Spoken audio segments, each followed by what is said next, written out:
Good morning, one and all. As we are going to commence the inaugural ceremony, I request you to be seated and put your phone on silent mode.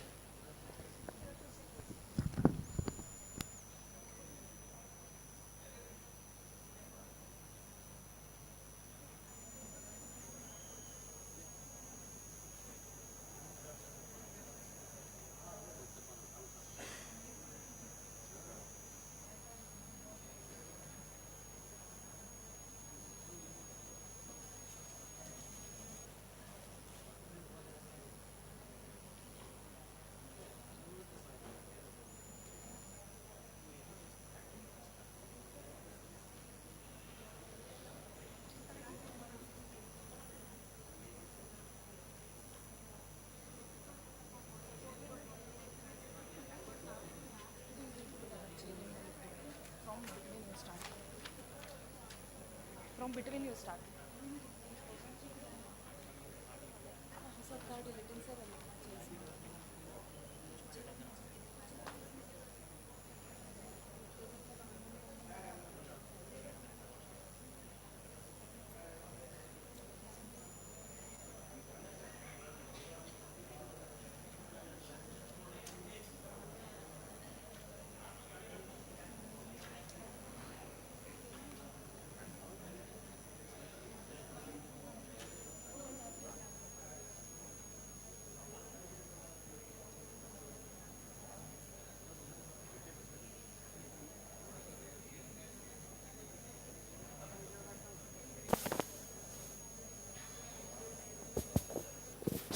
Hello, hello,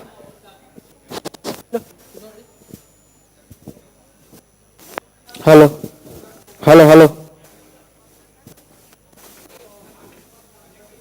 hello, full hello,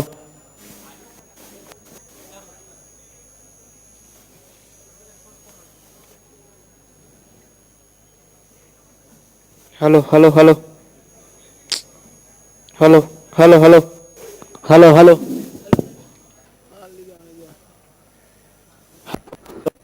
Hello. Hello. Is it audible, sir? Hello, Anno Bimona. Yes, it is. Thank you so much. Hello. Yes, hello. Can you hear me? Hello, hello. Sir, is it audible, sir?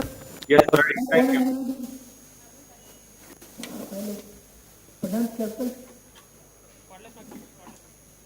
Hello, hello, hello.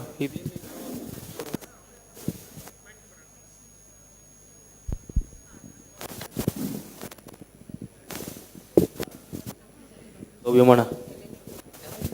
Check.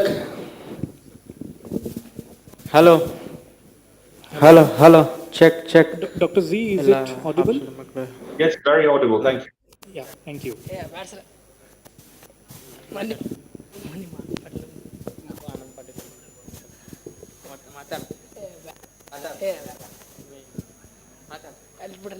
Hello Mohan sir ಎಲ್ಲಿದ್ರು ಬರಬೇಕೆಂದು ವಿನಂತಿಸಿಕೊಳ್ಳುತ್ತೇನೆ.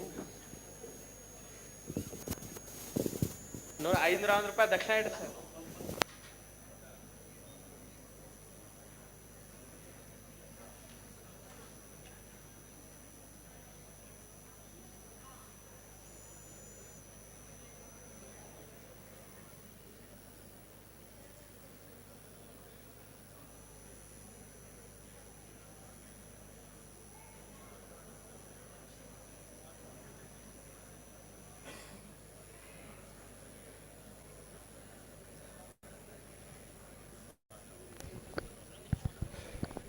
I request you all to please be seated down and keep your mobiles either on silent mode or switched off as we are about to begin the program shortly. Fill up your bottles and be comfortable.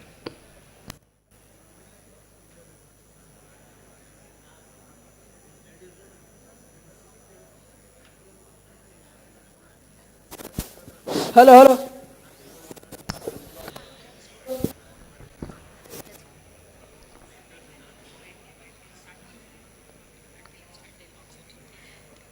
कर्मण्येवाधिकारस्ते मा फलेषु कदाचन मा कर्मफल हेतुर्भूर्मा ते संगोत्सवः कर्मणि अर्थात श्री कृष्ण अर्जुन से कहते हैं कि हे पार्थ, तुम्हें अपने कर्म करने का अधिकार है, किंतु कर्म के फलों के तुम अधिकारी नहीं हो। तुम न तो केवल अपने आप को अपने कर्मों के फलों का कारण मानो, न ही कर्म ना करने की कभी आसक्ता हो। Good morning, respected chairpersons, distinguished delegates, esteemed teachers, and my dear friends. I, Medhamani Sharma, And I, Michelle Castellino, cordially welcomes you all to the inauguration of Third State Conference of the Indian Association of Preventive and Social Medicine, Karnataka Chapter 2023, with the theme of Environment and Health. Equitize, educate, empower, a step towards attaining sustainable developmental goal. the Indian Association of Preventive and Social Medicine stands as a prestigious national level professional organization within the domain of community medicine and public health. Established in 1974, IAPSM operates as a non-profit entity comprising experts in preventive and social medicine, community medicine, public health, epidemiology, health management, health promotion, and family medicine. IAPSM remains unwaveringly committed to advancing public health by leveraging the collective expertise of its members to shape health policies. They are fervent advocates for medical education, health research, healthcare provision, and the development of health programs. Furthermore, they provide a platform for the regular exchange of ideas and information among our esteemed members. Once again, I extend my heartfelt welcome to all of you and look forward to the productive deliberations and collaborations during this conference. Now, I request the organizing committee members to escort our esteemed dignitaries onto the dais.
Thank you all.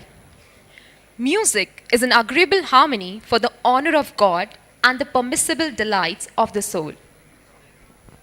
This quote by Johann Sebastian Bach begins this auspicious event with Bhamini 2021 batch, presenting a prayer in the form of a song dedicated to the Lord Ganesha.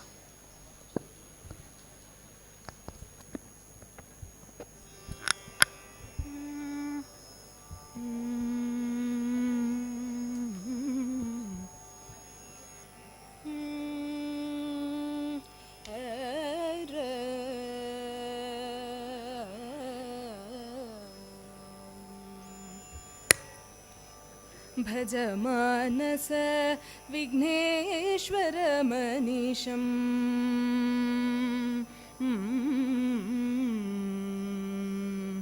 भज मानस विघ्नेश्वरमनिशं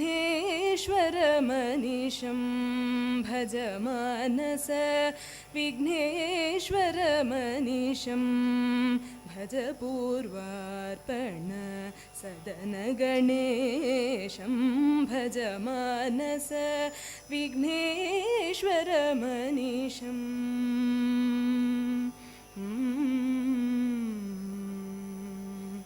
गजवदनं दुरितङ्क विनाशम्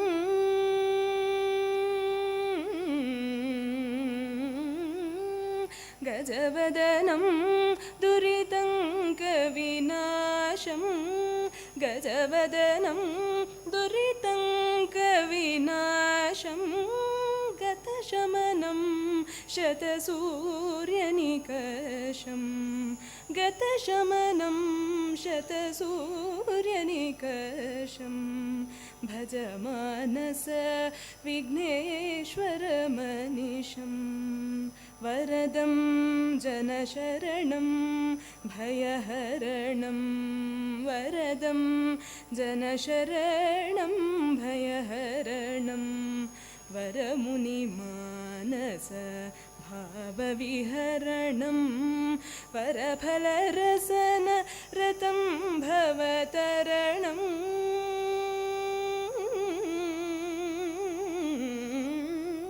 वरफलरसन रतं भवतरणं वनतुलसी दलपूजितचरणं वनतुलसी दलपूजितचरणं भज मानस विघ्नेश्वरमनिशं भज मानस विघ्नेश्वरमनिशम्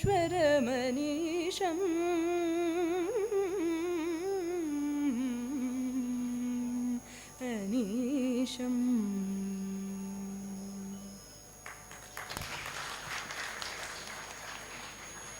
Thank you, Bhamini, for setting the stage with your melodious voice.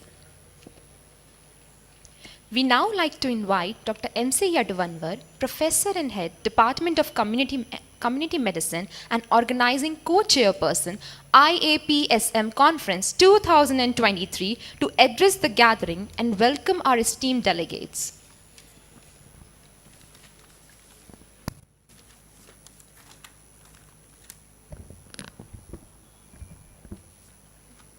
Good morning, ladies and gentlemen.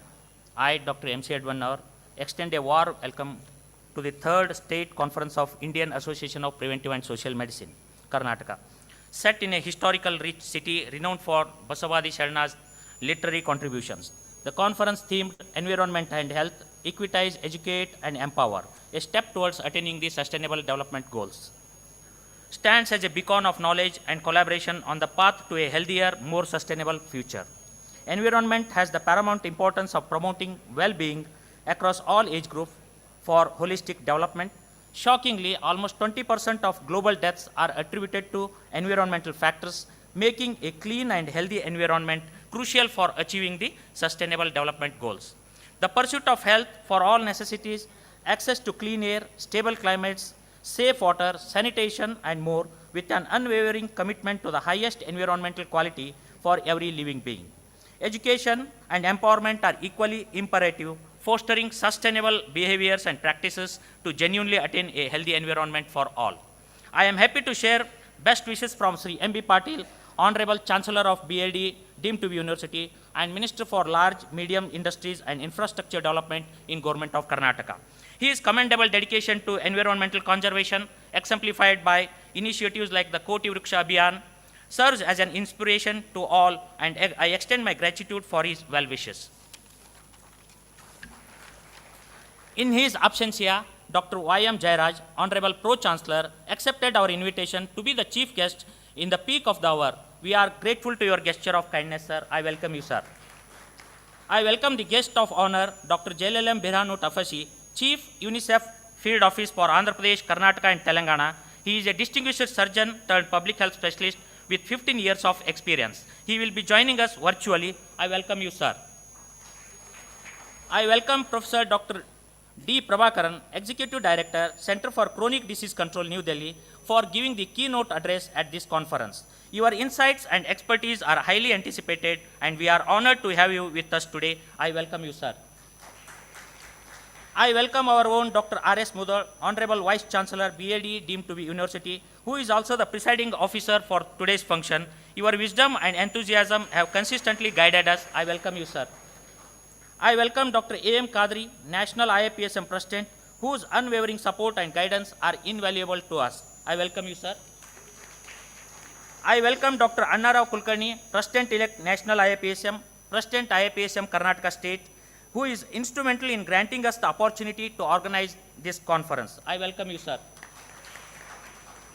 I welcome Dr. Purushottam Giri, National Secretary IAPSM, a highly approachable and humble individual whose assistance has been indispensable. I welcome you, sir. I also welcome Dr. Vinay M, Secretary State IAPSM, and Dr. Jaya Suryavanshi, KMC Observer, for today's conference. I welcome you, sir. We deeply appreciate the invaluable support and encouragement provided by Dr. Arun C. Inamdar, Honorable Pro Vice Chancellor, and Dr. R.V. Kulkarni, Registrar of BLDE deemed to be University. I welcome you, sir. I also welcome Dr. Arvind Patil, our esteemed Dean Faculty of Medicine and Principal, who has been an unwavering pillar of support throughout our journey. His commitment to our cause is truly unmatchable. I welcome you, sir. We must also extend our warmest welcome to all the exhibitors, sponsors, whose generous contributions have paved the way for the success of this conference. Your support is deeply appreciated. The list of our stallers and funders include DocCare, UNICEF, India in collaboration with the District Health Authority, Vijayapura, from the Government of Karnataka, Grid Council, BLD Women and Child Health Research Unit, Arogya Seva, startup companies such as Cleanly, Imidrix, Periwinkle, and Jainitri. These innovative startups are driving advancements in healthcare and technology, and we are grateful for their participation in our conference. We also welcome PG Quiz team of IAPSM for their support in conducting the quiz event for the postgraduates. We extend a heartfelt welcome to all the distinguished speakers representing esteemed centers, agencies, and universities. Your willingness to prioritize our event and share your invaluable knowledge despite your demanding schedules is greatly appreciated. I welcome District Surgeon Dr. S.L. Lakanawar, who is present today for this function. A warm welcome to all our esteemed speakers. We look forward to an enriching exchange of ideas and knowledge during this conference. A special mention should go to Mr. Anand Patil and team for their unwavering IT support for their conference. I welcome you all. I also welcome all the press and media, the delegates, IAPSM office bearers, GC members, head of the departments, faculty and postgraduates of other departments.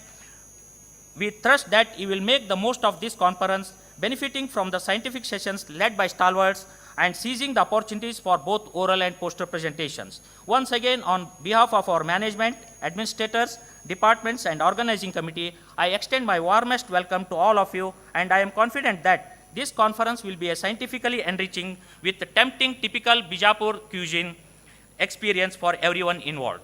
Thank you for gracing us with your presence and active participation. Together, let us embark on this journey towards a healthier and more sustainable future. Thank you.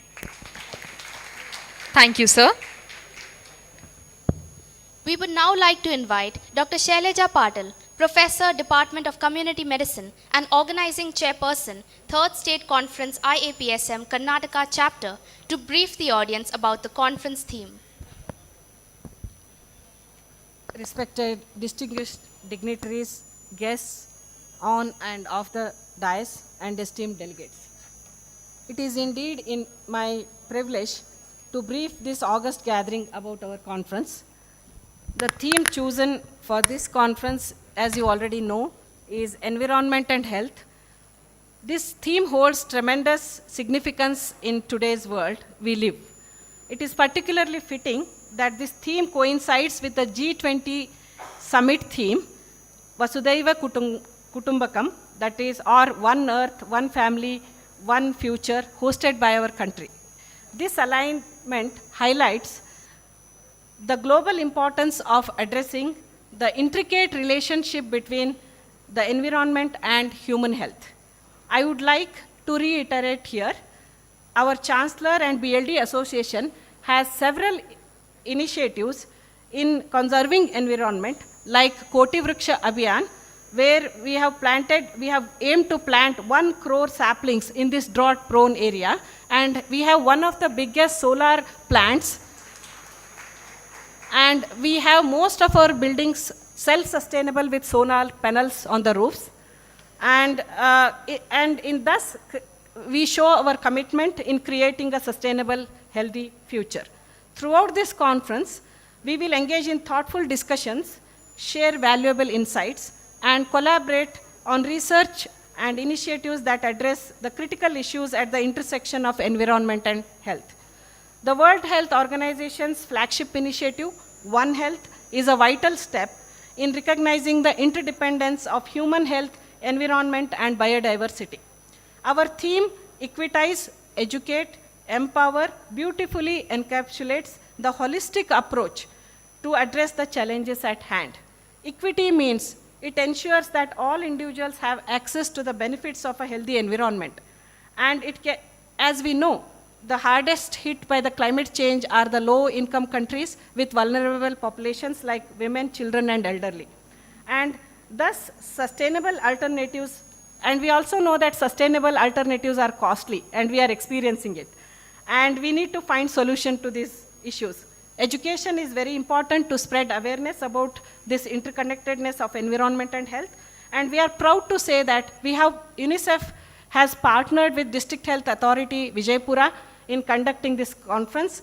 And we have created a training module on environment and child health for medical officers and frontline workers, sir.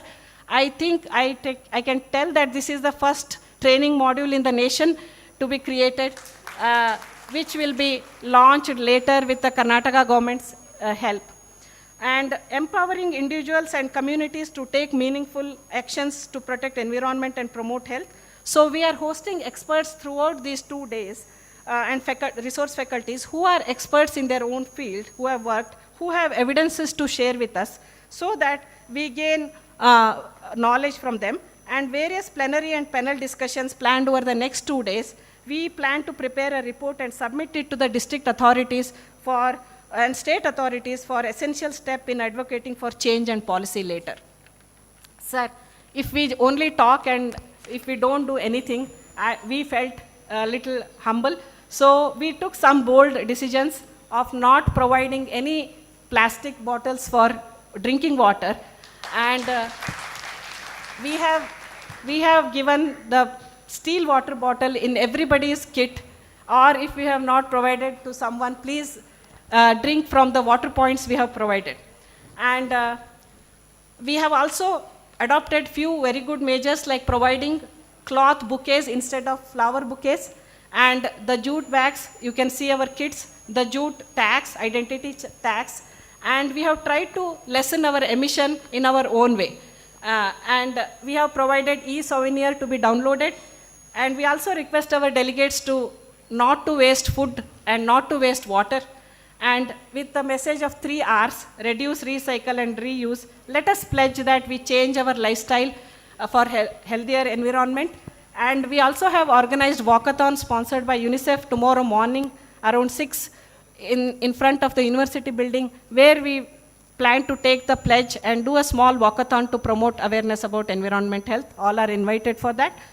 We hope our holistic approach to educate and actively reduce the environment footprint from this conference sets a positive example for others to carry forward.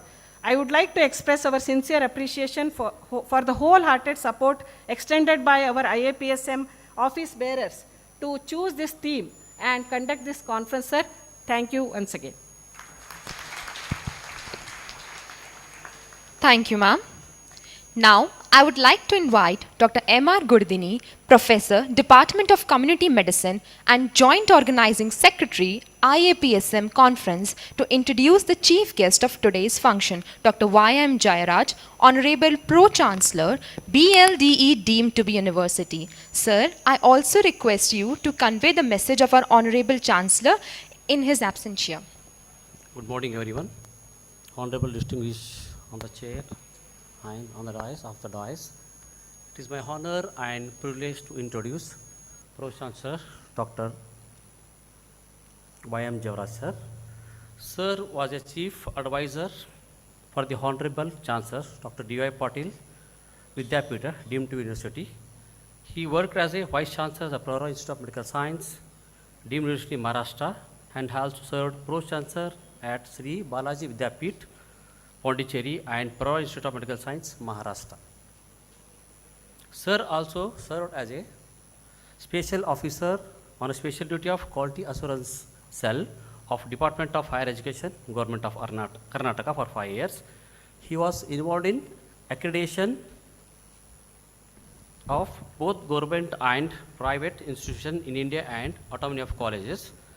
He has 47 years of teaching experience in research and educational administrator with a master's degree in medical microbiology from Karnataka Medical College, Hubli, and doctoral degrees in medical microbiology.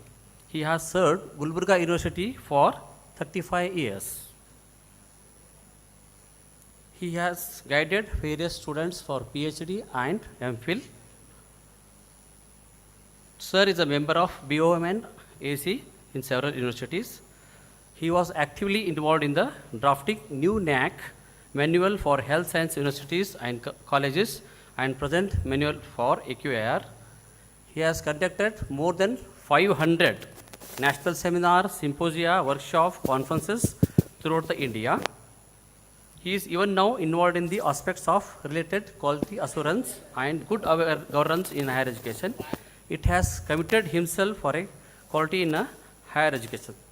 Ladies and gentlemen, here I am present today's chief guest, Honorable Pro Chancellor Dr. Y.M. Jayaraj sir.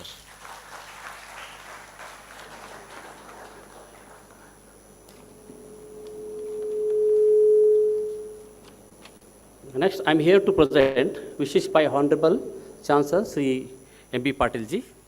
So I quote, "Dear all, I extend my greetings to all the participants and eminent guests on the occasion of 3rd IAPSMCON Karnataka State Chapter 2023, organized by the Department of Community Medicine at Shri B.M. Patil Medical College, Hospital and Research Center, Vijayapura. The chosen theme was Environment and Health Equitize, Empower and Educate, a step towards attaining SDGs, underscores our commitment to a healthier and more sustainable world.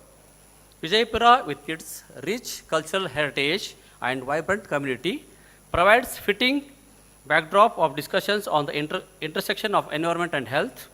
This ancient city resonates with the spirit of embracing change while preserving historical roots.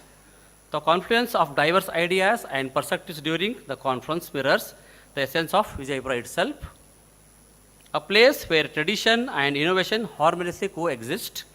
The city's culinary treasures further enhance the experience, promising to delight participant palates.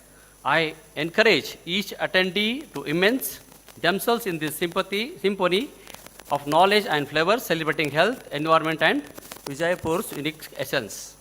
I extend my appreciation to the organizers, speakers, researchers, and participants who have dedicated themselves to the noble cause of advancing knowledge and advocating for a healthier world.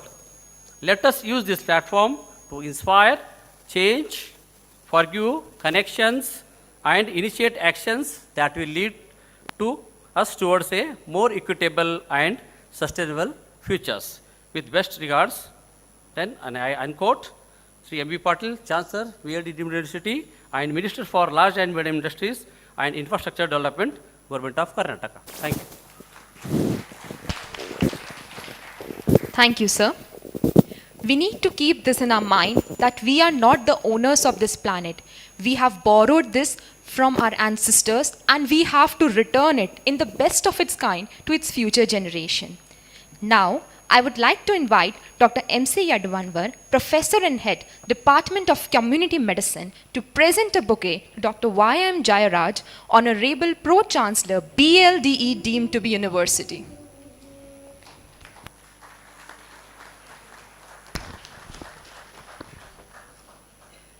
Thank you, sir. I now request Dr. Shailaja Patil, Professor and Organizing Chairperson, to present a bouquet to Professor D. Prabhakaran, Executive Director, CCDC, New Delhi.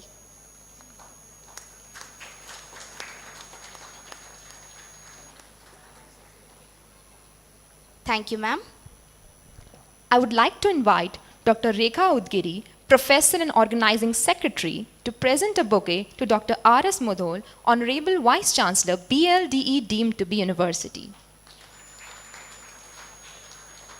Thank you, ma'am. We now call upon Dr. M.R. Gudidini, Professor, Department of Community Medicine and Organizing Joint Secretary of this conference, to present a bouquet to Dr. Arun C. Inamdar, Honorable Pro Vice Chancellor, BLD deemed to be University.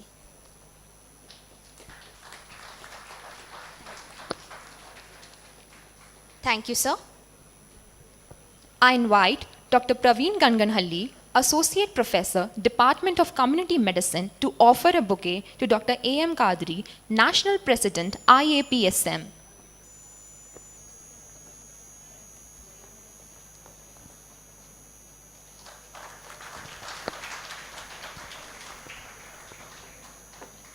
Thank you, sir. I would now like to invite Dr. Santosh Patil, Associate Professor, Department of Community Medicine, to present a bouquet to Dr. Anna Rao Kulkarni, President-elect, IAPSM.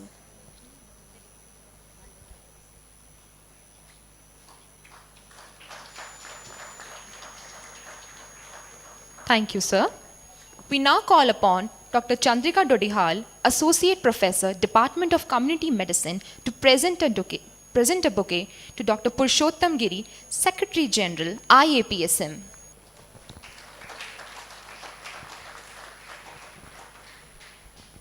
Thank you, ma'am. We now call upon Dr. Vijaya S., Associate Professor and Statistician, Department of Community Medicine, to present a bouquet to Dr. Vinay M., Secretary State, IAPSM.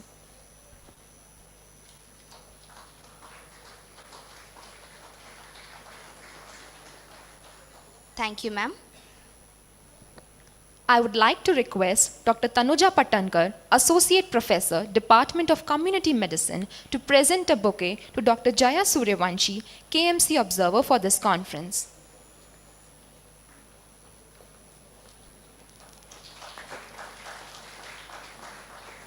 Thank you, ma'am. I would like to request Dr. Sandeep Y., Assistant Professor, Department of Community Medicine, to present a bouquet to Dr. M.C. Yadavanvar, Professor and Head, Department of Community Medicine and Organizing Co-Chairman of IAPSM Conference. Thank you, sir. We now call upon Dr. Rashmi H., Assistant Professor, Department of Community Medicine, to present a bouquet to Dr. Shailaja Patil, Professor and Organizing Chairperson of IAPSM Conference. Thank you, ma'am. I invite Dr. Pooja T., Assistant Professor, Department of Community Medicine, to present a bouquet to Dr. Rekha Udgiri, Professor and Organizing Secretary of IAPSM Conference.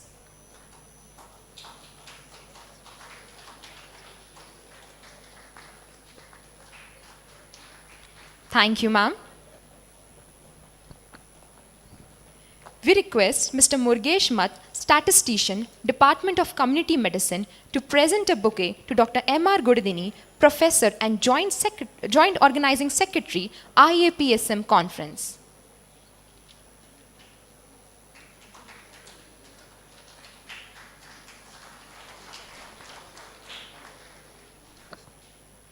Thank you, sir.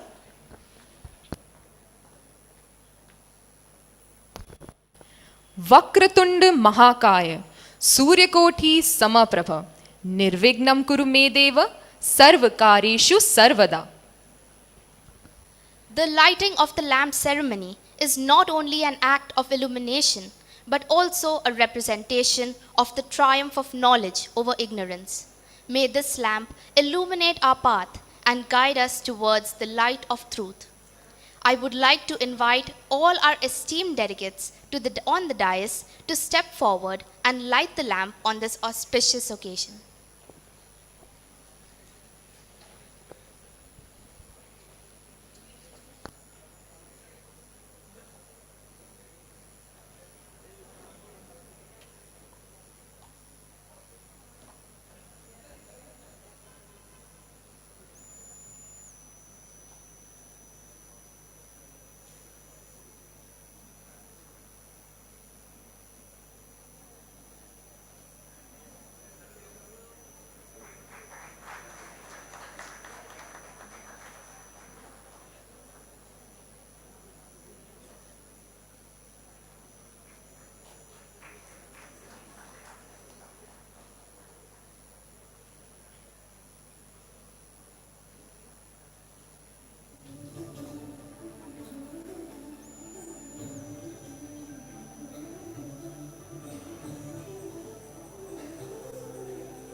Thank you all. Thinking about the future and thinking about the past is really only a way of ignoring the present. Now, I would like to request Dr. Y.M. Jayaraj, Honorable Pro-Chancellor, BLDE deemed to be University, Vijayapura, to address the gathering.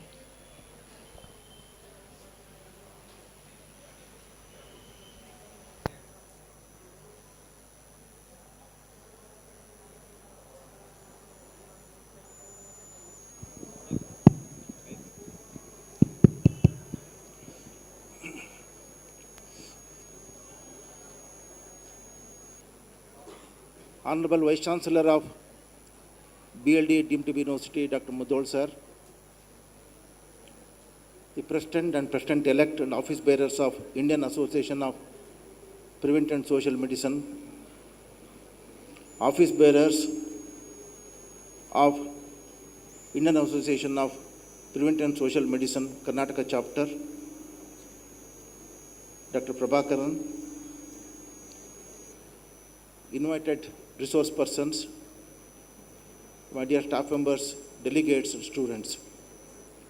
I seek your permission to sit and talk because my knees do not permit me to stand for a long time. At the outset, I extend warm greetings and welcome and best wishes to all the delegates and office bearers who have come all the way to participate in this state level conference of Association of Preventive and Social Medicine Karnataka chapter being held under the joint auspices of the Association and Department of Community Medicine, BLD deemed to be University. A warm welcome to all of you to the portals of BLD Association, which is a 113 years old educational association, one of the oldest in entire India, which is involved in the dissemination of higher education, primary education, and healthcare and social service to the needy of this drought-prone Vijayapura district of North Karnataka. I also welcome all of you to the portals of prestigious Shri Patil Medical College and Research Center and BLD deemed to be University, which is 13 years old. At the outset, I would like to congratulate the office bearers for having thought it fit enough to have a conference on a very important emerging theme of today, namely the environmental health, equitize, educate and empower. As a student of science, particularly of medical microbiology and environmental microbiology, it is a very, very pet topic to my heart. I only, with the permission of the association, I would like to put education as the first component, because education is the one which ultimately creates awareness and sensitization amongst public as well as the policy makers on the importance of environment and health. And through the education, you have to empower. When the empowerment takes place, automatically equitization takes place. So I would like to put education first, empowerment second, and equitize third. For having said so, why this particular topic has become very important, relevant in 21st century is the question. This particular topic of environment and health, in fact, has got a last 300 years history. The moment we human beings were nurtured by nature for billions of years, especially 11,000 years, we were born and brought up in the cradle of nature, and nature was the central point around which all the human beings as well as animal and plant species used to flourish. And we call it as a very, very important, very vibrant, proactive ecosystem. And we are proud that this particular type of ecosystem is not at all present in any other planet other than Earth. So one Earth, one planet, one life was the slogan. With the advent of Industrial Revolution 1 and 2, two important phenomena took place. One was from ruralization to that of urbanization and formation of slums, and population density went on increasing. with more and more addition of carbon footprints to the nature, and also adding so many other components which are not wanted into the environment. Encyclopedia Britannica defines environment as the sum total of physico-chemical and biological forces which influence life on Earth and also affects life on Earth. This is a very, very comprehensive definition which was coined in 1972 and included for the first time in the Encyclopedia Britannica, that environment plays a very, very important role. We human beings, for the last 300 years, have forgotten that environment played an important role in the origin of life itself. When Earth came into existence as an offshoot of the solar system, there was no life on it. It was only physico-chemical factors that are available. Only when the physico-chemical factors were congenial for the origin of life, about 4.2 billion years ago, life originated. And if you take the history of human beings into consideration, around 11 to 12,000 years of human history, man lived in harmony with nature, because nature has everything for the need of man as well as all animals and plants, but not for the greed. That's what one of the philosophers said. But with industrialization, with more of mining, more of deforestation, there is a lot of derangement in the environmental factors, especially the physical and the chemical factors, and it deranges the ecosystem. And along with industrialization, one more important factor that developed and ultimately emerged, and no doubt it was a good thing as well as a bad thing, because every development has got two edges. One is a progressive development, another one is a disastrous and detrimental effect. Agricultural revolution with the utilization of the organic manure as well as pesticides, no doubt enhanced the productivity of the plants and the agriculture. But massive misuse of pesticides, especially organochlorines, the DDT and BHCs, in a very, very enormous quantity, both for the control of the pests as well as for the control of malaria, enhanced DDT and BHC to such an extent that the lethal dose went on increasing. And as you know, that the lifespan of DDT is hundreds of years. Even the next format also will be there for hundreds of years. That is why organochlorines were banned. Then organophosphorus pesticides came. I also would like to remind that this concept of environmental pollution started with the death of birds when pesticides were used and organic manures were used, and many of the water bodies went on disintegrating. That's when this concept of environmental pollution came into existence, the physical factors, the chemical factors, and the biological factors.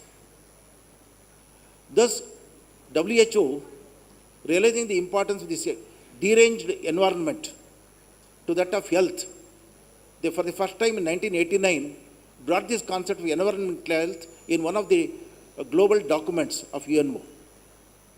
From then onwards, people have given importance to the concept and practice of environment and health. And if you want to see what is the impact of environment and health, we should go to Kerala and Kasaragod area, where because of endosulfan misuse, how many deranged, physically challenged individuals are still available there. And that's why endosulfan was banned from the usage. Similarly, when number of polyfiber factories came into existence, the surrounding areas went for lot of changes in the vegetation as well as human development and dwelling. For a simple reason, this environmental pollution went on increasing. And what is important, the sustainable development goals on which this particular conference is organized, out of the sustainable goals which are listed, around 9 are revolving around the environment, which commences from the well-being, the health, the sanitation, the food consumption, and so on and so forth. So, environment is playing a very, very important role today. But unfortunately, in the name of development, we went on forgetting the importance of environment. And we thought pollution is only from the point of earlier, before 1970s, we thought pollution means waterborne diseases, airborne diseases, and soil-borne diseases. Now, we call it as environmental pollution with special reference to air, water, soil, and whatnot. And it is affecting the entire biosphere. And there are a lot of endangered species today. Number of species are getting vanished. Even the natural ecosystem is getting degraded. Deforestation is also having its role. And thus, everyone has started talking about the environment and health. And health, not only from the point of physical forces, especially the radiation, because of the radiation effect. Even today, we don't know what is the effect of mobile usage and abuse and its radiation effect on the human beings, because another 30 years are required to know what will be its impact. Similarly, the infrared radiation, the global warming. As early as 2006, Al Gore, the Vice President of the then Vice President of America, came out with a film on the global warming. But nobody gave heed to it. And nobody understood the correlation between the greenhouse effect, the green gas effect, or carbon enhancement of carbon dioxide in the environment, global warming leading to the melting of the glaciers and enhancement of the water table. And it is predicted by 1950s, many of the cities which are the icons of India may not be there on the map of India, like Bombay or Chennai or Bengal or various other places. Already devastation of the natural calamity is being seen. Though we say it is a natural calamity, it is a man-made natural calamity. It is because of the misuse and abuse of the environment, especially the forest, as well as the soil produce, the mining and whatnot. Ultimately, we have started challenging nature. Till 1500, you see the population, I am sure, all the students of community medicine must have understood the importance of demography. You please see the population of entire world till 1500 and see the population of the entire world, including India and China, increasing in a logarithmic proportion. And all of you are, I'm sure, if you see the curve of demography, what we expect in a natural demographic curve is an S-shaped curve. Whereas in case of the present scenario, the curve is J-shaped. I don't know how many of you have gone through this literature, particularly with reference to the demography. What is its impact? If you look at the J-type curve from the point of demography, which is slightly becoming S-shaped of late, what is its impact on nature? And what was the population of entire India and world about 500 years back, and what is the population today? Some people say it is a demographic dividend and it is having more hands to feed and more hands to work. But at the same time, what is its impact on the environment? Are we not living at the cost of nature? Is the question. And not only from the point of health, I would like to say this environmental degradation is affecting economy, it is affecting social aspects, it is affecting the socio-psychological impact of the entire population of the world. When that being the case, it's a very right time for the organizers to thought it fit enough to have a conference on environment and global health. And remember, today no disease is confined to the one country or one nation or one state. Corona is the best example. When it started in China, we thought that it is confined only to China. Only to realize within 3 months, it is going to become a havoc, a pandemic, a deadly pandemic which was seen for the last 100 years after swine flu in 1920. So all these examples indicate that there is one more concept that is developing. I am sure this conference is going to develop on it. It's called One Health. Please do not bother only about human health, but also bother about the health of nature, as well as health of other animals, as well as fauna and the flora. So One Health concept is emerging. And Corona is the best example to identify and discuss as to what actually is the concept of One Health. And when we were teaching microbiology, we were giving importance to zoonotic diseases, arboreal diseases. And we thought it's confined only to African countries and few of the South American countries, but not at all to other countries. The only one arboreal disease which was peculiar to India was Catherine forest disease and Chandrapur disease in Maharashtra. But today, Corona has taught us a lesson that it is high time that we should think of the concept of not only environmental health, but also One Health concept. Zoonotic diseases are on the increase. Today, dengue is on the increase. And again, it is having an impact. And we thought because of antibiotics, we have conquered the microorganisms. But we have conquered microorganisms, especially the bacteria. But what about the viruses? And it is predicted that if the glaciers melt, there are a number of hidden viruses, virus particles in the glaciers, which are becoming active, which are going to become active. So it is predicted for the next 50 years, this will be era of viruses, viral diseases. We must be ready to identify, understand, diagnose, cure, and rehabilitate these new emerging viral diseases. So 21st century is a challenge for the community medicine people.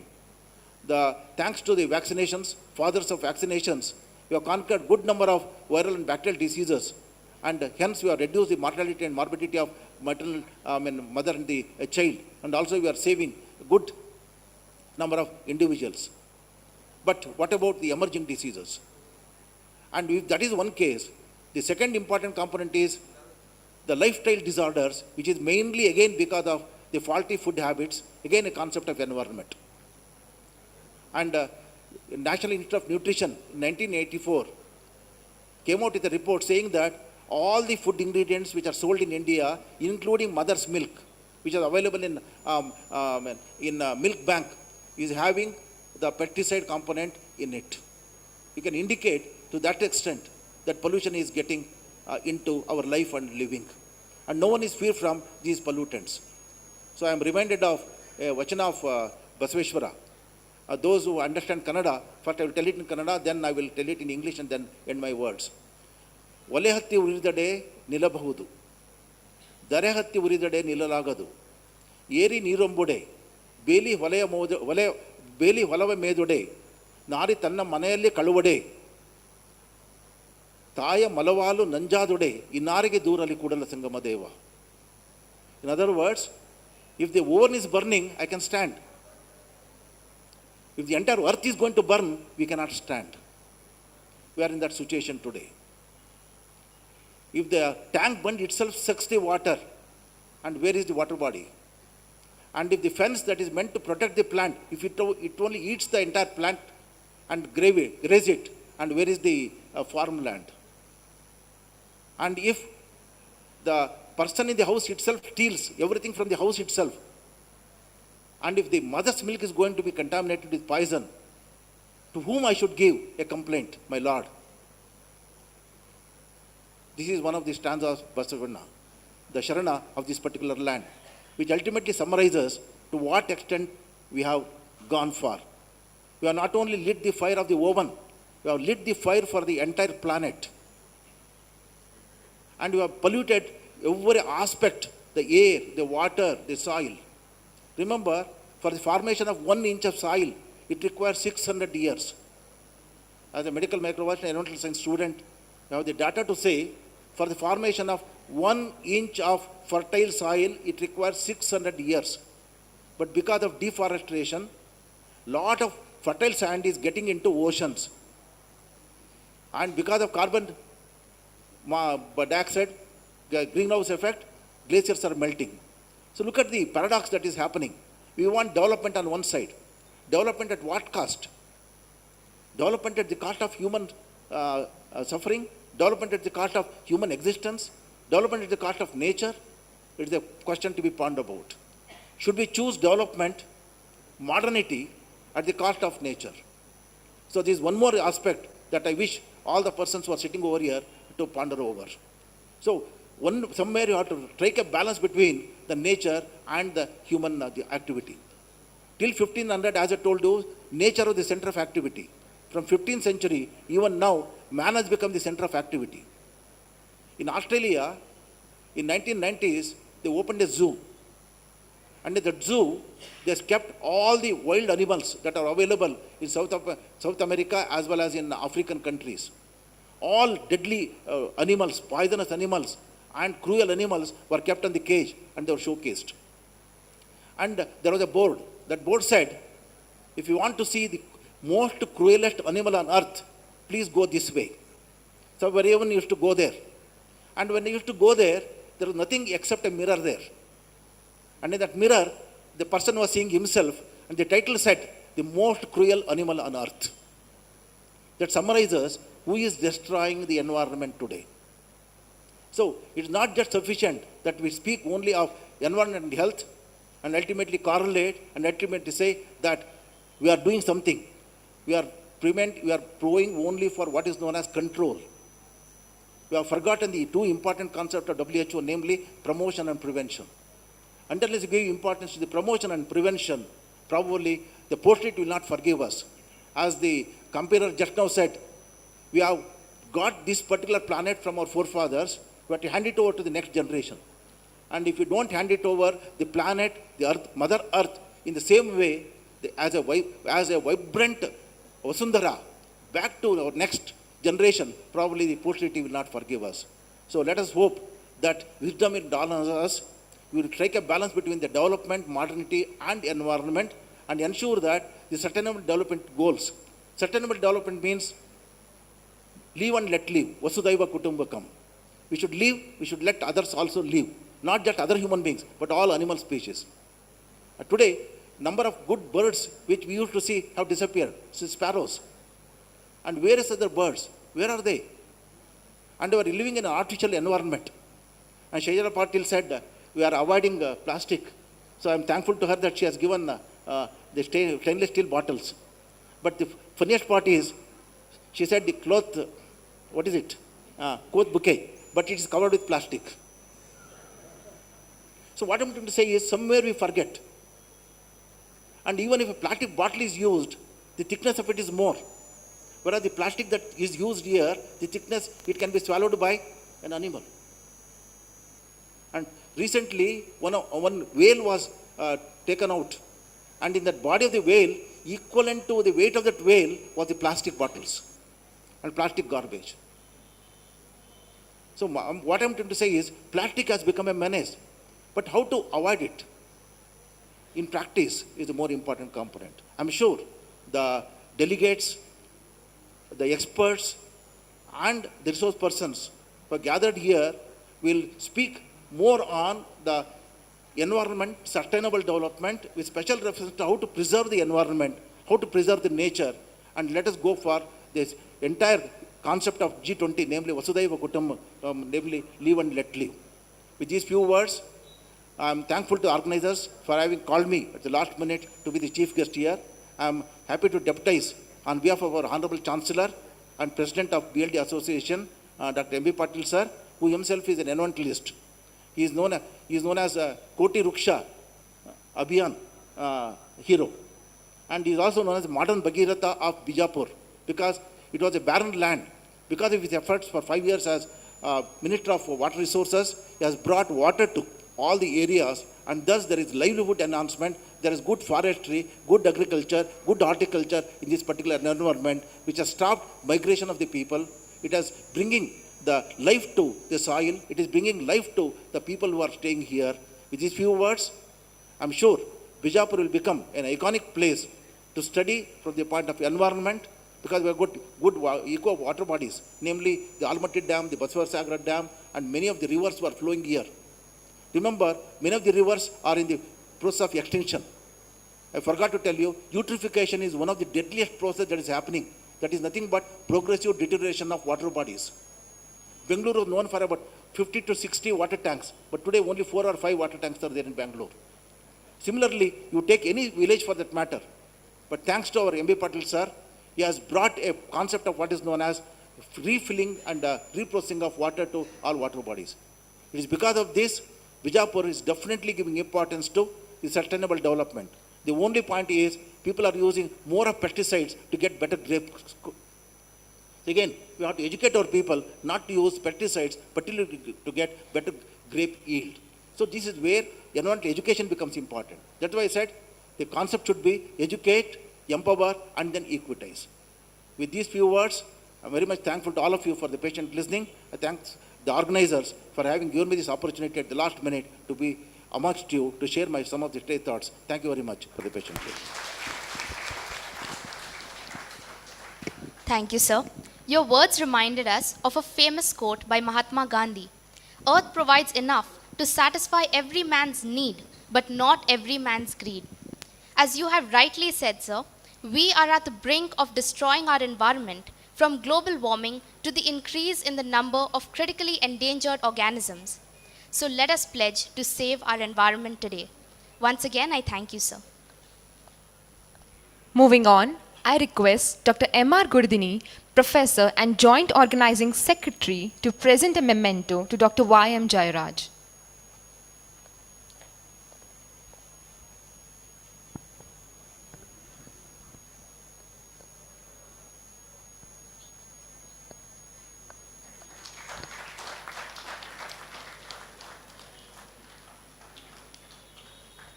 Thank you, sir.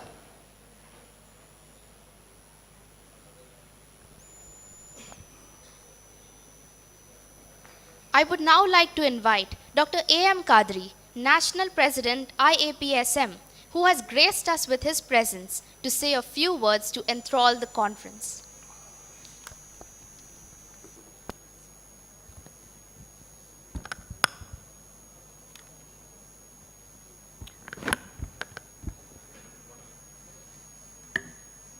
Respected Dr. Y.M. Jairaj, Professor of Pro Chancellor, BLDE, respected Dr. R.S. Mudhol, Honorary Vice Chancellor of BLDE, Chief of the UNICEF for for Telangana, Karnataka, Dr. Jelim Tafish, my colleague Dr. Anna Rao Kulkarni and Dr. Purushottam Giri, distinguished guest, today's guest, Professor D. Prabhakaran, other dignitaries on the dais, eminent resource persons, distinguished delegates, my dear friends and colleagues. It is an honor for me to be in front of you as a National President of the IAPSM and share views and the activities of the National IAPSM. At the outset, I would like to congratulate the Karnataka State Chapter for organizing this is the third State Chapter Conference.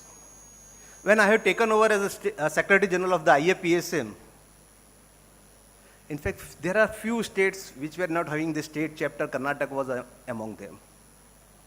When West Bengal, Gujarat, UP, they were celebrating, organizing 30th conference, the Karnataka was not having not a single state chapter. I think that was some missing link as a part of an association, as an IAPSM, which boasts about that it is nationally representative. And I'm happy that now all the states are having the state chapters. And not only that, when we are organizing the third state conference, it is the sign of the sustainability of the now. So it means that the efforts are there. Efforts has now started taking the roots, and now it is moving towards the sustainability. I think credit entire goes to all the members of the Karnataka, and especially I think the efforts of the Professor Anna Rao Kulkarni. I congratulate for that efforts. Now to share about the various, in fact at the national level, IAPSM is carrying out various activities. It is not restricted just having the just conference and publishing this journal or just awarding certain awards or fellowship. Now, in the past few years as an IAPSM national body, we have tried to integrate many of the activities. Few of them are definitely, if I would be saying that, besides these routine activities, we are having the IAPSM's e-Connect activities, where every month we are having the various lectures, series of the journal clubs, and the series of the other activities. We are also having IAPSM's now textbooks. 2 editions are already out, and the 3rd edition of the IAPSM textbooks is going to be out in the next national conference. We are also now running the various courses. 2 courses are there.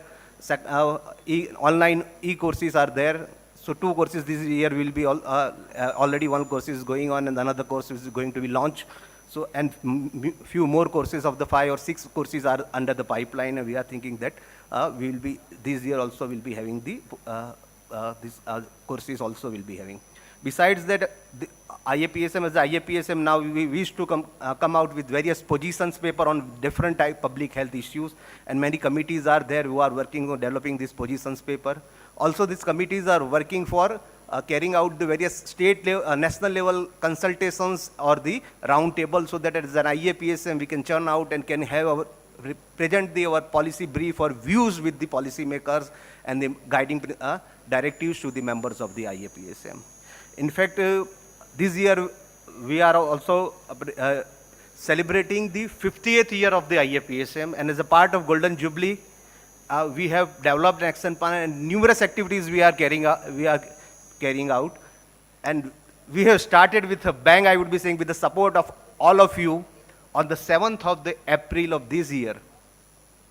In fact, we organized on the same day a national level, nationwide, I would be saying, a nationwide IAPSM World Health Day quiz, and where 370 colleges have participated. And we have received the record as a part of this. I think our efforts of the IAPSM's member is recorded as a part of the record book of one of the record book of the national eminence. Not only that, as a IAPSM, in fact, for last 2 or 3 years, in fact, last 3 years, we are the validation partner with the WHO and the CTD and ICMR, where we are carrying out this sub-national certification for the National Tuberculosis Elimination Program, and the districts which are validated by the IAPSM are being felicitated at the at World TB Day by the Prime Minister of the India. And last year we have carried out in the 325 districts of the in the validations with the support of the members of the IAPSM state chapters. I think this all we could do only because it is an association. Association, it does mean it is not an union. It is an association. We come together, associated, and we are associating putting all our efforts, our intelligences together collectively, and we are doing the work. So that is the strength. I always say that when we are the association, so many times the certain organizations are having the resource as a fund, money.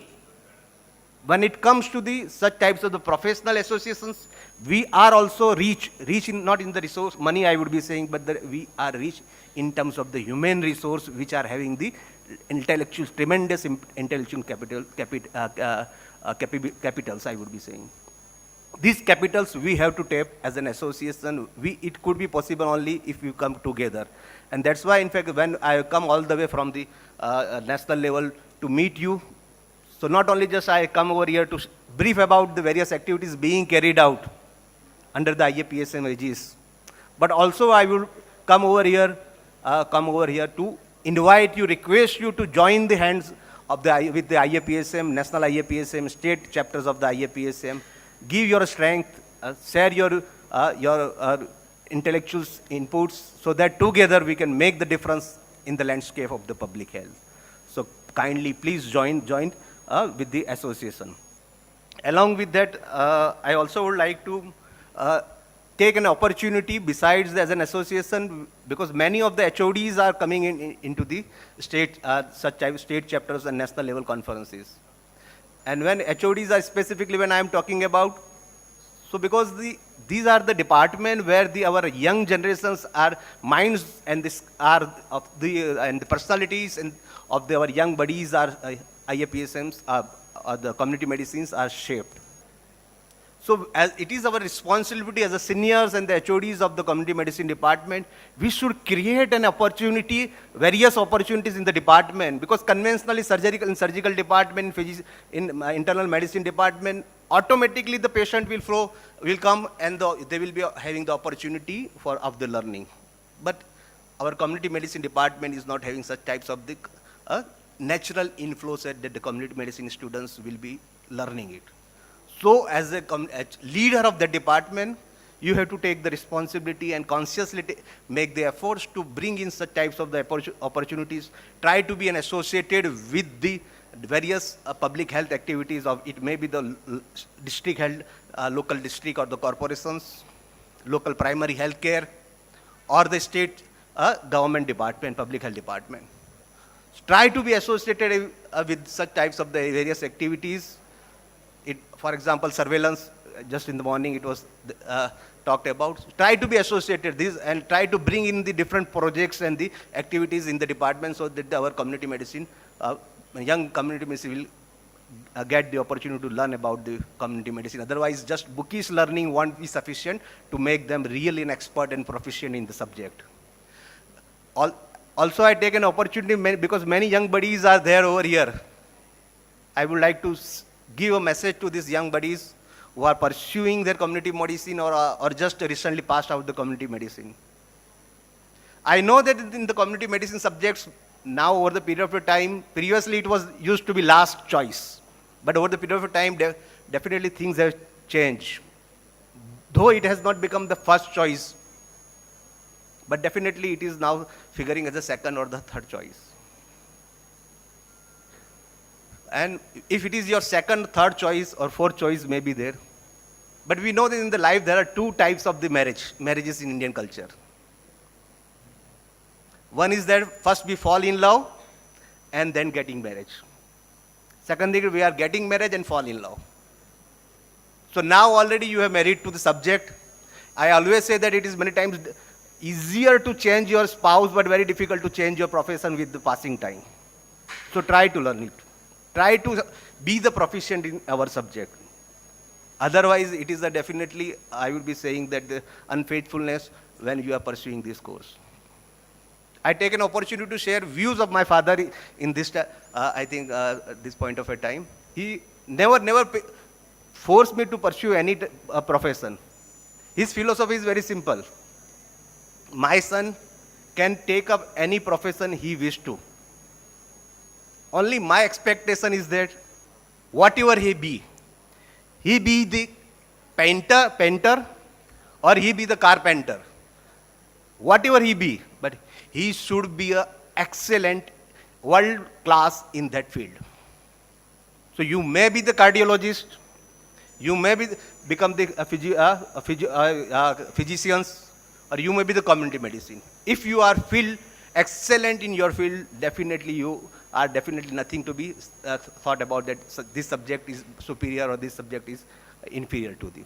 On the contrary, I would be saying that this country is needing more community physicians than the cardiologist.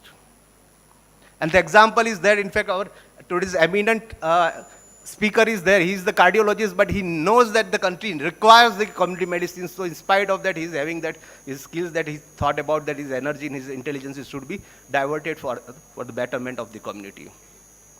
As in my earlier lecture, I said that our responsibility as a community medicine physician is to identify the leakages, what rightly our chief guest has said about the health promotion and prevention. Because it is always wiser to invest in the plugging the leakages than keep on mopping the floor with the. Yes, I know it, but I will just I will take 2 minutes and last. This is my last because that is not that because I will fail in my duties. Suppose all the way I have come from the national thing and cannot share my views. Thank you very much. But this last thing. So I will be again saying that, and that's why be the best community physician and give the all the strength, help us and contribute to our association to make it the strong IAPSM. At the last, I will thanks the organizing institute, specifically BLDE University for furthering the agenda of the IAPSM and organizing this conference. I wish all the best to the conference and wish that this 2 days interaction will be definitely a feast to the delegates and will be academic feast and will be a really enjoyable moment. Thank you very much for providing me an opportunity. Thank you, Dr. Kadri, for your remarkable words. It was a pleasure to listen to you. We now request Dr. Rekha Udgiri, Professor and Organizing Secretary, to present a memento to Dr. Kadri.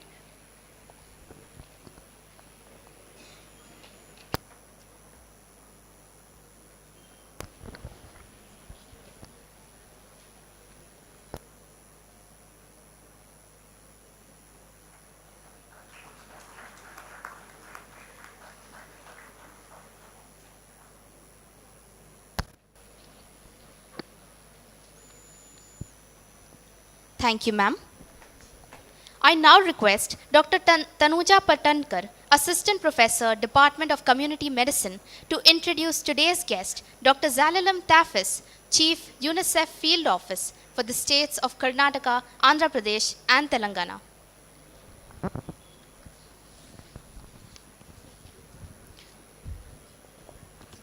Good morning, everyone. It gives me an immense pleasure to introduce Dr. Zelalem Biranu Tafasi, who joined UNICEF Hyderabad Field Office on 26 June 2023. Previously, he held the position of Chief Field Office in Sololem Islands at Fiji Pacific Islands Multi-Country Office. During his 6-year tenure, he skillfully navigated through challenges such as COVID-19 pandemic, numerous natural disasters, including cyclones, earthquakes, as well as riots and civil unrest amidst a complex geopolitical transition in the Pacific region. In his role, Dr. Zelalem represented UNICEF and advocated for the interests of children at both national and subnational levels of government. He also actively engaged with communities and provided guidance for the implementation of programs across various ministries and provincial governments. With a background as a medical doctor specializing in surgery, Dr. Zelalem is also an experienced public health specialist with over 15 years of management experience leading diverse teams. He has previously worked with UNHCR and implementing partners NGOs in West Africa's refugee programs. Additionally, during the Ebola crisis, he served with UNICEF in Liberia, covering the country's most remote and challenging regions from the Harper Field Office. Dr. Zelalem hails from Ethiopia and he is married with 2 children. Here I introduce Dr. Zelalem Biranu Tafasi. Over to you, sir. Thank you. Thank you very much for the introduction. And before I start, honorable members and distinguished guests on the dais, as well as delegates who have gathered today, let me extend my sincerest apologies for not being there with you in person. It is not for a lack of desire or wish, but unfortunately, the forces that we have made it that I remain in Hyderabad for this day. And I can see to a very large extent is my loss in not being there with you. Having said that, also let me thank and congratulate the BLDE University and the Community Health Department, especially for organizing this extremely important conference and engagement platform, which is a 3rd state conference of Indian Association of Preventive and Social Medicine, the Karnataka chapter. The topic you selected is incredibly important to us. The environment and health, equitize, educate and empower resonates really well with us as UNICEF. And in a minute, I will tell you why. UNICEF is concerned with the welfare of children and the future of children. The climate crisis is a child rights crisis. And when we say that, it is not about the fact that our environment will change so much that we will not be available to live it and our children will live in a horrible environment later. But it is a crisis because it affects them now. The changes in the climate systems in our environment, in the communities that we live in, impact the lives and well-being of the very children we consider our future. In other words, child crisis is also a crisis of our future. If we're investing in tomorrow, we need to take a pause now and take a look at the kind of conditions that demand the attention of change on the ground. In this light, consider the kind of impacts our environment is having on children. When I talk about the environment, and I would like to qualify this, I am not only speaking about the massive changes that are coming about as a result of increased temperatures in our planet. I'm specifically also referring to the microenvironment within which we found ourselves, the plastic contaminants that go through, the environmental pollution, lead poisoning, and many other issues that are related to our growth and development in our community, which are also necessary on their own, but need to be taken hand in hand. Earlier on, I was very happy to note from the Chancellor when they was mentioning the concept of being aware of all aspects of plastic, for example. And I'm impressed to see a conference where plastic bottles are not being distributed, and it's really a great start, and it makes a big sense for us to do that because it is within our power to do that. And I would like to speak more to the young upcoming graduates, participants, people who are leading the charge in community health and environmental health on the ground. The work we do is extremely important. It is important because we get to impact large numbers and big volumes of children, of people across board. As a clinician, I have experienced, I've learned, I've worked with individual cases. I've been very happy with the successes and sending people home whole and sending them to their families and getting them to join. But as a public health specialist, I'm even more humble in understanding that the small changes that we make and the impacts that we can have on whole communities, on generations of children who represent our future. The climate crisis, the environmental crisis that we face, presents a clear and present danger to our children today and our tomorrow. It is in this light that UNICEF champions groups such as yours, communities and associations such as yours who are championing climate smart social services across board. Climate smart social services include healthcare, but they go beyond that. It includes educational services. It includes nutrition. It includes the safety of the very children that we talk about. Because the climate for children is not just about the physical environment, it includes all other aspects within which we live. In this regard, I would like to congratulate again the university and the community health department in being able to come up and develop learning modules for medical officers on climate change. This is the way to go. We need to be able to educate our upcoming graduates. We need to be able to sensitize the groups of people, the armies that we are hoping to feel and change our programming for the better. I am especially sad that I could not be with you because I was very much looking forward to going on the walkathon.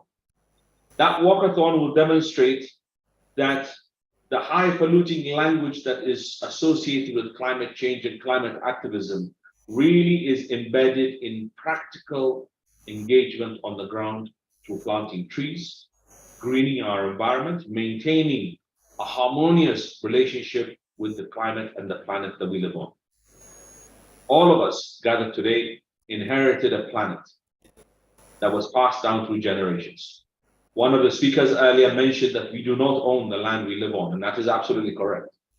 But we have an obligation to pass on the planet the same, not in a better state than we received it. And I look forward to seeing the collaborations grow and change and address the needs of children and our future through the interventions and the programs that we'll be working with you. UNICEF remains committed to work with you as a university, but also as associations, as states, as districts, in furthering the opportunities for children to not only survive, but to thrive and live out their full opportunities for tomorrow, for they represent our future. And with those few words, I would like to say thank you again for the opportunity to speak to you, with my sincere apologies for joining you online when I would have rather been happier and a lot more engaged in person. Thank you again. Thank you, Dr. Tafis. You reminded me the words of Barack Obama. We are the first generation to feel the impact of climate change and the last generation that can do something about it. Thank you once again. Addressing climate change is not only a choice, but a moral and existential obligation. These words of Dr. Shailaja Patil, organizing chairperson, holds true as the evidence of climate change from the intensified heat waves to proliferation of infectious disease is evident and undeniable. We need to adopt sustainable practices and create a world safe for the future generations. As Dr. Tafis joined us virtually, we now have the honor to present our souvenir meticulously compiled with the target of meeting the Sustainable Developmental Goals for the climate change in mind, for which I invite the dignitaries on the dais to release the souvenir.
Thank you all.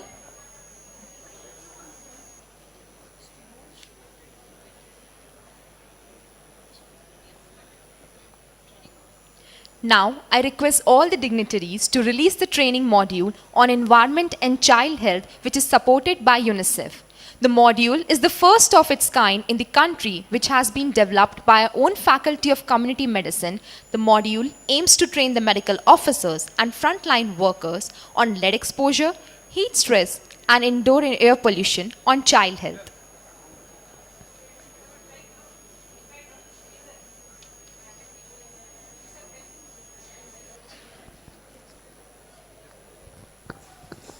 We would like to invite Dr. Sridhar to release the training module with us.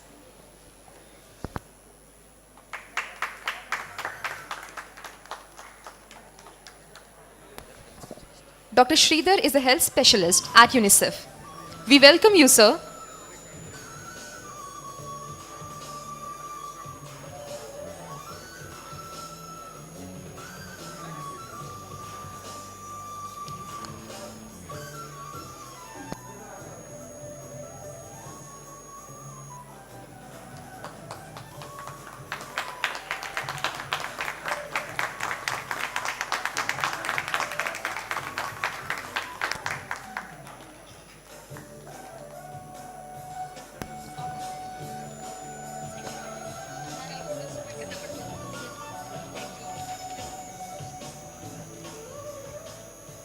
Thank you all.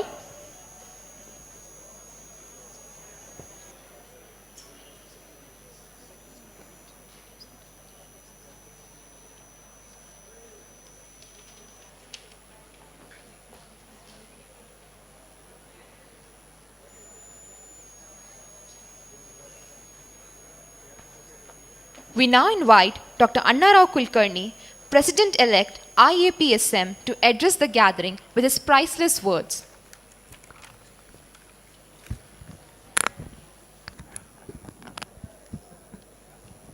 Good morning, dignitaries on the dais, off the dais, and dear delegates.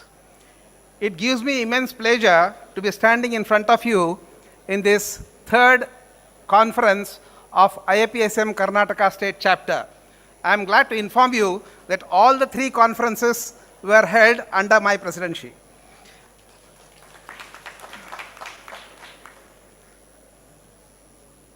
At this juncture, I remember one shloka from Bhagavad Gita, chapter 4, shloka 38. It says, Nahi jnanena sadrisham pavitra miha vidyate tat swayam yoga samsiddhaha kalenatmani vindati. The meaning is there is nothing as holy as knowledge. So we are doing a 3-day Jnana Satra here, and you are all fortunate to be part of this Jnana Satra. I wish all of you take the full benefit of this Jnana Satra.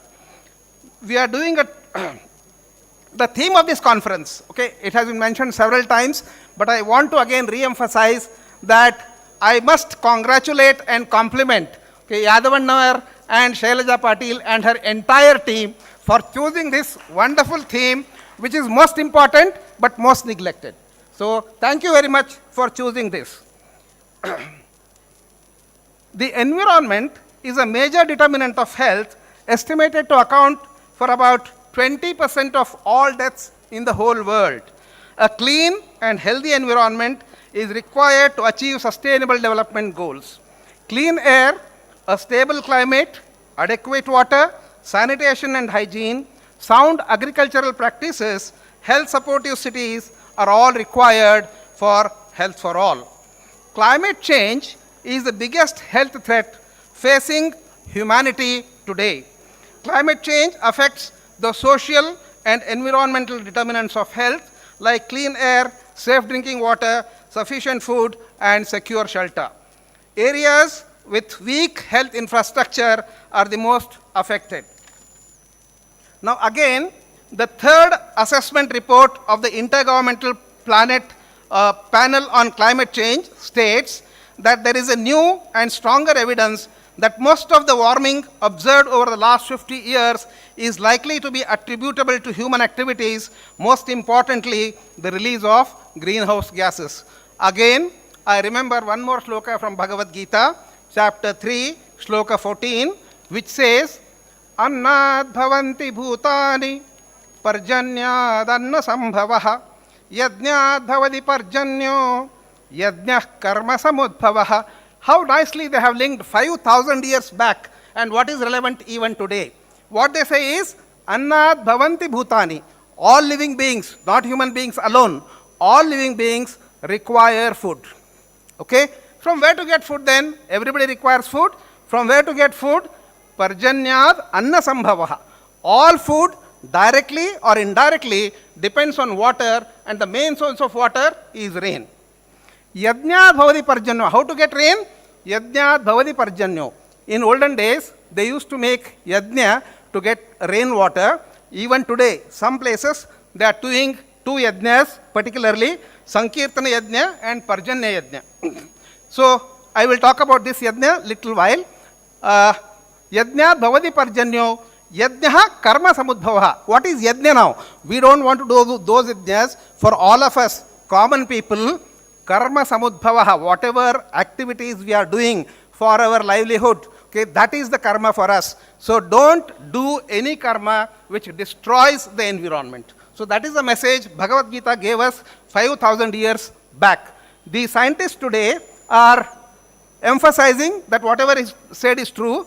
Now we all know that cloud seeding is done with silver iodide being dumped in the clouds by planes. Silver iodide ions act as a nuclei in the clouds to result in precipitation.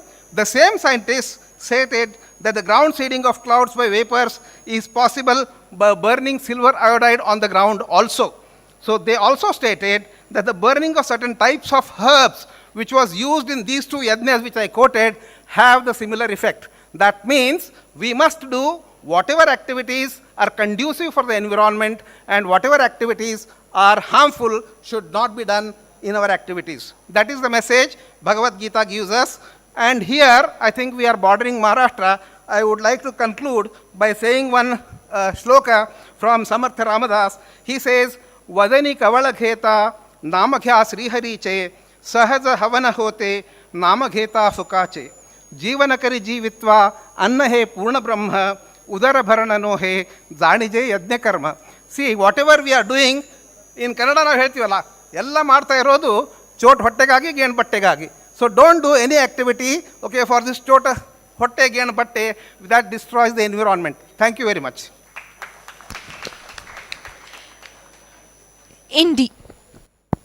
Indeed, Amritam tu Vidya, knowledge is nectar.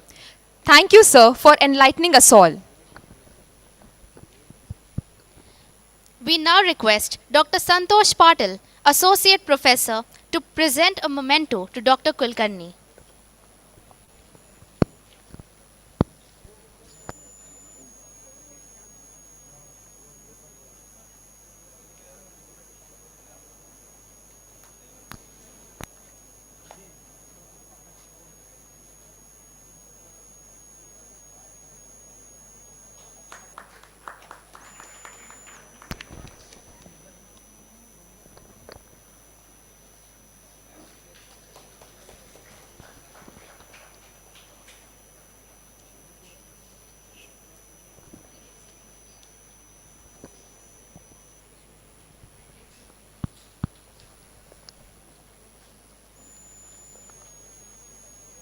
Thank you, sir.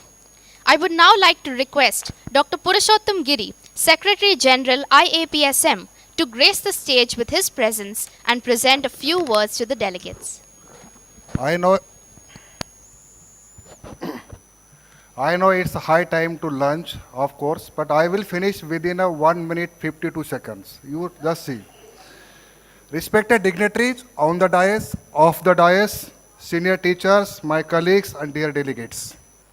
First of all, being a Secretary General of National IPSM, I take this opportunity to welcome you all this third state conference of IAPSM Karnataka State, which is being held in the BLDE Vijayapura. It is noteworthy that the theme is chosen very thoughtfully: the environment and health, equitize, empower, educate, a step towards to attaining the SDGs, with our various sub-themes, which is the public health importance. I know the conference envisages to explore, elucidate, and strengthen the role of community physician to long-term to improvement and maintain of the health of the population, and it will give them to the inputs to drive the professional excellence and achieve the sustainable health for all. I am confident that the conference is meticulously planned with the enriching scientific papers and plenary sessions are being delivered by the renowned speakers. I am sure that the deliberation in this conference will ignite the minds of community medicine specialists, public health experts, medical students, and academicians to chart out the intricacies involved in this theme. There are ample opportunities for the delegates to enrich, motivated, and stated with the academic extravaganza. I wholeheartedly congratulate and appreciate the efforts of Department of Community Medicine of BLD Vijayapura, especially Dr. M.C. Yadanavar sir, Professor Head, and my friend Dr. Shailaja Patil. He is the organizing chairperson of this conference, and their whole team to organize such a grand conference. This third conference of the Karnataka chapter is one of the effective reflection of its scientific, academic, and social contributions. Not only does it allow to meet, greet, and eat, but also to provide a unique forum to exchange of knowledge, thoughts, share ideas, and opportunities to serve the community in much better way. I sincerely appreciate the keen interest of the all registered delegates because of their interest of constant updation that such academic events become successful. I am sure the deliberation in this conference will succeed in the work on this path for improving various soft skills of the faculties and students in the field of community medicine and public health. At the end of this 2 days conference, this great academic feast will prove to be a grand event for all of us. And I also request to visit the various popular places in and around of this historical city, Vijayapura, during our stay and enjoy the conference. I wish all the delegates an enjoyable learning experience in this conference. Last but not the least, I extend my best wishes for the grand success of the conference. Jai Hind, Jai Bharat, long live IPSM. I think it's a 1 minute 52 seconds, correct? Thank you. Thank you, sir. We hope to stand up to your expectations. Now, we request Dr. Praveen G, Associate Professor, to present a memento to Dr. Purushottam Giri.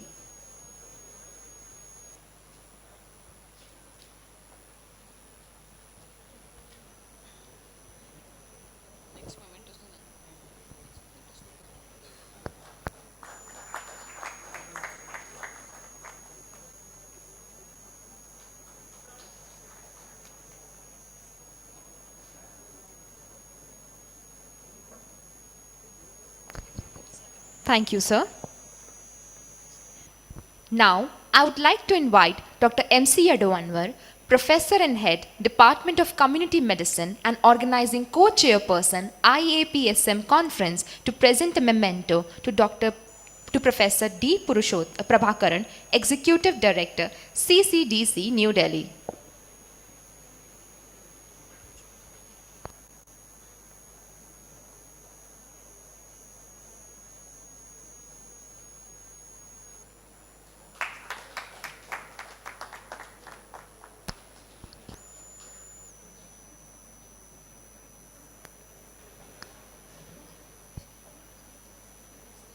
Thank you, sir. Now I would like to invite Dr. Shailaja Patil, Professor, Department of Community Medicine and Organizing Chairperson, IAPSM Conference, to present a memento to Dr. R.S. Mudhol, Honorable Vice Chancellor, BLDE.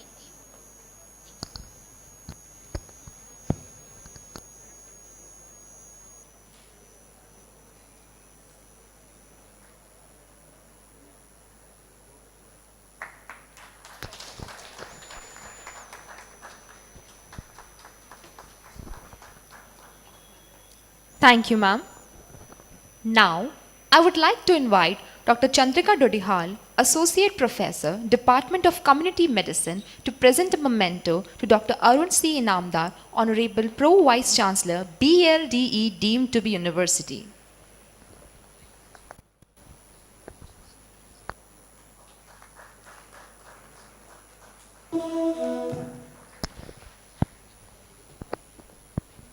Thank you, ma'am.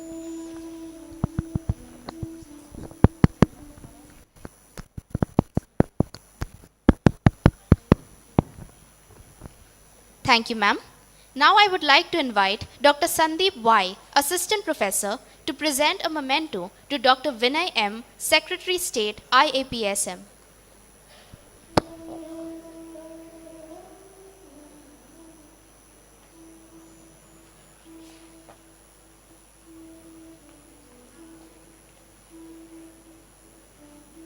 Can we have a round of applause, please?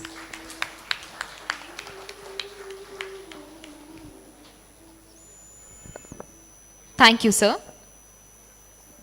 Now, I would like to invite Dr. Tanuja Patankar, Assistant Professor, Department of Community Medicine, to present a memento to Dr. Jaya Suryavanshi, KMC Observer of this conference.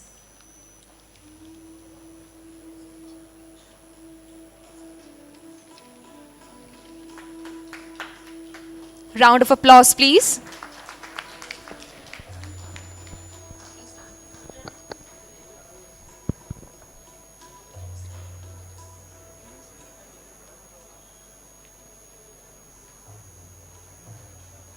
Thank you, ma'am.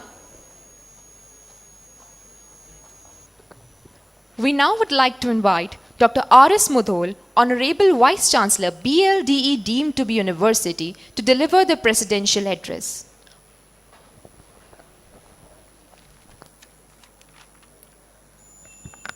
Very good afternoon to all of you. At the outset, I congratulate and compliment Department of Community Medicine and the State Chapter for hosting this conference at the BLD deemed to be University's premises and Shri B.M. Patil Medical College. Chief guest of this inaugural function, Dr. Y.M. Jaira sir, Professor Arun Inamdar, Professor Prabhakaran, Dr. Kadri, Dr. Anna Rao, Dr. Purushottam, and all our esteemed organizing committee, Professor Edwanwar, Dr. Shailaja Patil, Dr. Rekha Udgeri, and Dr. Gurdini, heads of department, university officials, dear delegates. Many of the people, because of the delay and the protocol of starting late, I think the people are already, half of them are out. Anyhow, greetings from the BLD University on behalf of the Chancellor, Shri M.B. Patil sir, and BLD University. All of you have heard, many stalwarts have spoken. Theme is very good, environment and health. The community medicine, earlier it was preventive and social medicine. I do not know why they have changed the name. I think when we were students, I think it was very appropriate. Preventive medicine.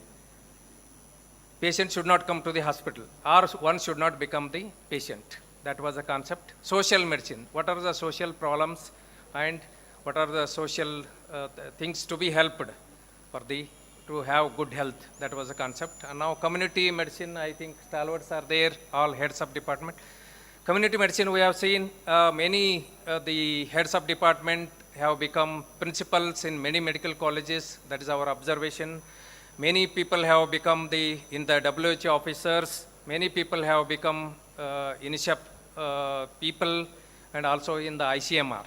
So that is a good thing. Of the late, we have seen that nobody is taking the admission in the post-graduation. I would like to see the stalwarts, why there is that problem is going on. And all the medical education is revolving around 20% of 80%. That is around the patients. How many 140 crore population? How many are patients? How many doctors are required? And all our medical education, if you see, it is revolving around the diseased people and same syllabus and same teaching and same things are happening.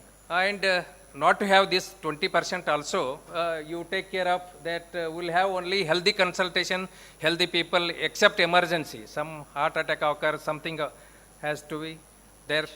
And now you think of the community health has to be taken care of. Preventive aspect has to be taken care of. As Jairaj sir has said, there are a lot of viruses are coming. What is the role? Only during that pandemic, we saw all the microbiologists are very active and appreciated daily 2 to 3 talks, and community medicine people were very active, and some vaccine, something all vanished.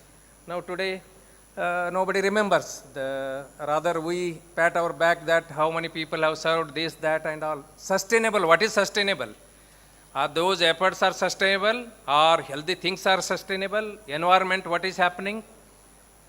All those things, I think what we talk here in the subject is sometimes whether relevant or irrelevant, or community medicine is almost most of the areas, medical colleges, community people are heading the medical education in it also. CBME, what is being now, and now I think some of the cognizance you have to take, and I think end of the Prabhakaran here, very good clinician, he is in public health now. He has done, I have heard him, a lot of ideas at national level he is doing. All of us have to think now to have healthy people, healthy teaching, healthy syllabus, healthy curriculum, and go to the community. What are the problems we have to see? And virus and all these pesticide chemicals, one aspect of it. Food, environment, all these things. Other than that, something are happening in the community, different cultures, different language, different problems all over India. Whether we have to address all those things. I am very happy that the third chapter, every year would have been, Dr. Anna Rao is here, every year ENT conference, I am ENT professor, ENT conference occurs every year. I request all the medical colleges should take in turn, and you have to give them opportunity to speak. Unspoken people should speak the other sort of the things what is happening. I think you make your community medicine and public health, already people like cardiologist himself has taken the cause. And there is nothing wrong clinician taking the cause of the community medicine. And I have been telling to Shailaja Patil, they are doing a lot of research, Edward Navar and Rekha. He sees in the medical education. Would you like to link the community problems, social problems, preventive aspect, and you have taken a very good the theme that is health and environment. Somewhere alignment is missing, the link is missing. My request to all stalwarts and the resource persons at the end of the conference tomorrow, have some resolutions. Make your department more vibrant, make your subject more heard, either at the community level, at hospital level, or medical college level, or national level. Some officers are becoming WHO officers, INISHAP officers, and ICMR and all. What is happening to your core area of the community health, community well-being? All those things I thought randomly. I don't want to take much time. Everybody has told everything. Preventive aspect you take, and the health and environment you are going to speak in length. I think you give the importance to your own community medicine or preventive medicine or public health. Public health is very good partner of the community medicine. My request as being a university head, and the medical colleges should address the community problems. The rather internal medicine is extinguishing branch. I think community medicine now has to take the role of leadership. How do you align the medical college and community? How do you align hospital problems and community? And how do you address many problems which are related to the environment, related to our culture, and so many things, myths, and so many other things. I think it is a high time. The ICMR has to take the cognizance, WHO doing something, UNICEF is doing something. If you see the holistic, somewhere link is not. And seat anchor of this all problems should be community medicine. And I think you have to take and some policymakers, and we are coming with all 3 conferences or 4 conferences end in the December, a special issue of our health science journal. In that, definitely your resolution will be put, whether it's public health and environment and your community health, all those things, and address that. Now community health, when you are addressing at least one professor, second chair of the professor should be in the community. That is what you are taking in the public health. At least think of posting one professor should be there. 4 to 5 professors are there in each senior medical colleges or the medical colleges which are existing 3 decades, 4 decades. One of the professor at least 1 month posting should be there in the community. And they have to do 12 months will not ask. Now we are the head of department for 2 years we are giving, and at least 1 month you give one professor to the community, and understand that you teach all your students at the community level. Make your subject important and most vibrant. How do you do is up to you. My request to all of you. And university support is there. Our community department they are into the research. They are into environmental research, and we are very happy they are with the Dr. Prabhakaran. A lot of things they are doing with Emory University and all those things. Further, I want all the experts we have come, and our administrators are there, our vibrant community medicine department is there. How do you align it? Somewhere link is missing. That's what I want. It has to be more vibrant, and you come out with some policy decisions, some resolutions, we'll print it and we'll circulate it.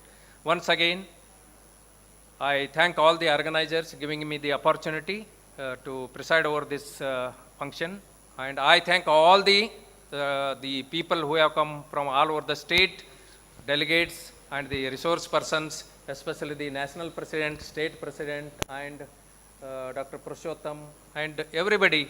You have come all the way, and any shortcomings we'll take on our side, and wish you very fruitful 2 days. And yesterday pre-conference was very successful, and more than 300 delegates have come. That is also commendable, and wish you all the best, and use this platform as a very useful platform where you suggest some resolutions to the national body, NMC, and to the medical colleges, and to the health ministry.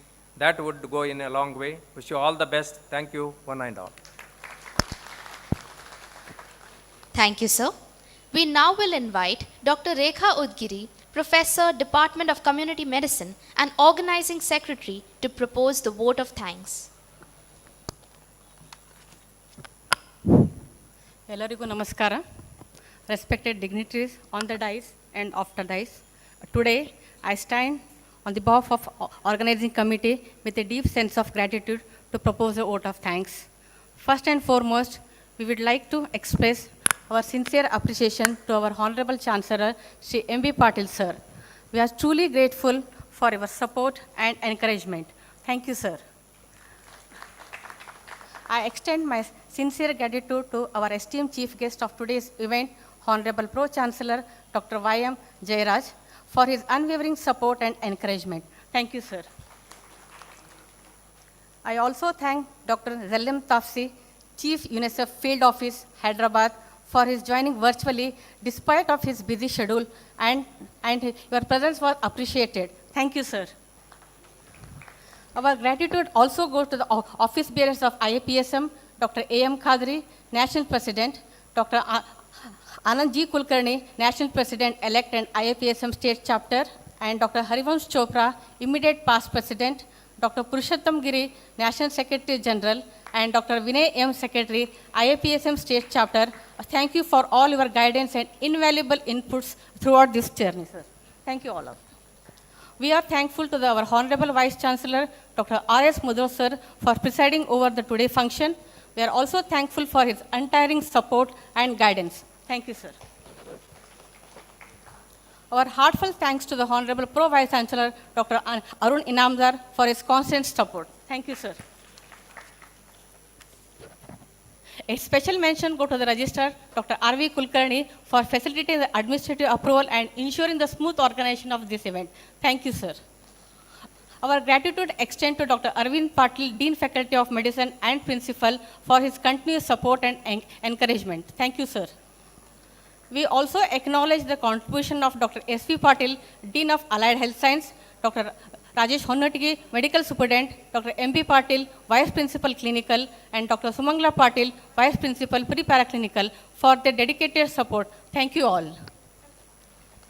We are thankful to our keynote speaker, Dr. Prabhakaran, Director of CCDC, New Delhi, and all other resource persons who accepted our invitation and joined with us. Thank you all. Our heartfelt thanks go to the KMC Observer, Dr. Jaya Suryavanshi, and all the chairpersons and the delegates and all the government officials who are actively participating in this conference. We express our gratitude to the BLD family for their cooperation and support. We are thankful to the IT department, library department, press and media, and all other supporting staff who played a crucial role behind the scene. Thank you all. A big thanks is allocated to our dedicated organizing committee members, volunteers, non-teaching department members, and everyone who contributed their effort to make this event a resounding success. Thank you all. We extend our heartfelt gratitude to every single individual who played a part in making this conference an outstanding success. Thank you one and all. Thank you one and all. Thank you, ma'am. With this, we now have come to the end of inaugural session. It was a pleasure to have you all today. Thank you for showing tremendous patience and being a wonderful audience. Next, there will be the keynote address by Professor D. Prabhakaran. And with this, I, Michelle Castellino, and I, Medhamani Sharma, now adjourn this memorable session. Thank you all. Much.